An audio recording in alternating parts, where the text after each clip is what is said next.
স্বাগতম জনাইছোঁ আৰু বৰ্তমান মই আছোঁ হাফুৰৰ দুৰ্গা পূজাত আৰু বৰ্তমান পিছফালটো চাব পাৰে অগণন মানুহ বহুত মানুহ চ' মই গোটেইখিনি দেখাব পৰা নাই তথাপিও এইটো ৰাৱণ আছে ৰাৱণৰ কাষত আজি মানে ৰাৱণটো বনাই আছে এতিয়া কালি দহন হ'ব আৰু এইখিনি চাব পাৰে পিছফালে গোটেইখিনি নদীৰ ইপাৰে মই গোটেইখিনি বনাই ভিডিঅ'টো শ্বুট কৰিছোঁ চ' ভিতৰৰ বস্তু দেখাই আছোঁ অলপ সৰু ক্লিপ তো গোটেইখিনিত আমাৰ হাফুৰৰ দুৰ্গা পূজা এইবাৰ 100 বছৰ হৈছে কিন্তু উদযাপনটো অহা বছৰ কৰিব বোলে চ' বলক ভিডিঅ'টো আৰম্ভ কৰোঁ।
বৰ্তমান মই আহি পাইছোঁ বেজৰবাৰী আশ্ৰম মানে পশ্চিম নলবাৰীৰ এখন ঐতিহ্যমণ্ডিত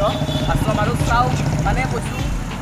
আগতে ৰাসত এনেকুৱা দেখিছিলোঁ ৰাসবিলাক এনেকুৱা কৰে কিন্তু এতিয়া দুৰ্গা পূজা এনেকুৱা হৈ উঠিছে আপুনি চাব পাৰে এনেকুৱাকৈ লাইট দিছে চ'